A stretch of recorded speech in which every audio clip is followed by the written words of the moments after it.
If HIV is spread through sex, how did the first person get it? HIV is one of the most well-known viruses in human history. Everyone knows roughly how it spreads. Sexual contact. Blood, mother to child. But here's a question almost nobody asks. If HIV needs a human to already have it in order to spread to another human, where did the very first case come from? There had to be a patient zero, a first infection, before HIV existed in any human being on Earth. And the real answer has nothing to do with sex at all. HIV did not begin as a human disease.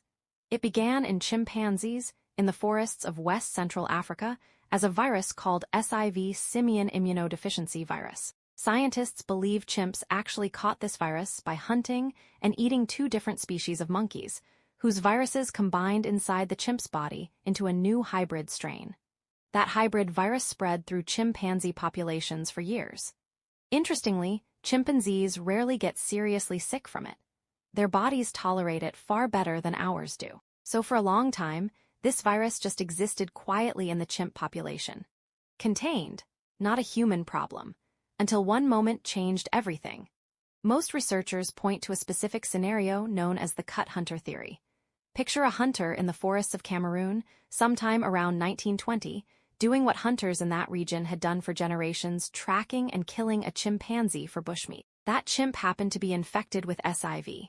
While butchering the animal, hunters are regularly exposed to blood from cuts, scratches, and bites, and if the hunter already had an open wound on his hands, that infected blood could enter his bloodstream directly. No sex involved. No mosquito bite. Just blood meeting blood during something as ordinary as preparing meat. That single moment of exposure is now believed to be how SIV first crossed from chimpanzee to human, and the virus began adapting to its new host. From there, the virus is believed to have spread south along the river systems of Central Africa, eventually reaching the city then known as Leopoldville, now Kinshasa, in the early 1900s.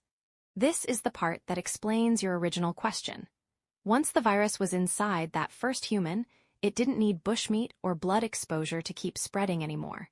It had already adapted to humans, and like any virus built for human-to-human transmission, it began traveling the same way humans always spread things through close contact. Sex, childbirth, shared blood.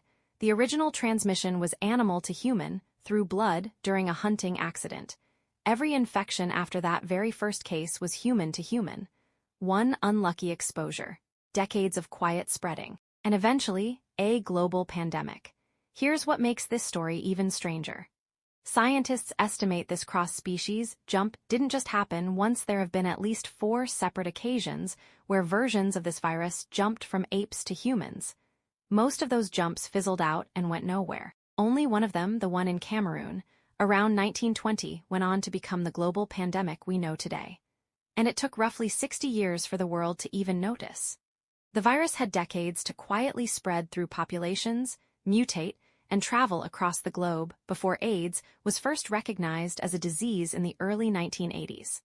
By then, it was already a worldwide health crisis. So the next time someone says HIV is just a sexually transmitted disease, remember where it actually started. Not in a bedroom, in a forest, in blood, in an ordinary hunting accident nearly 100 years ago. By the time it reached the rest of us, it had already become something else entirely. If you or someone you know wants accurate, up-to-date information on HIV testing, prevention, or treatment, the World Health Organization and your local health department are good places to start. Welcome to NeverKnew.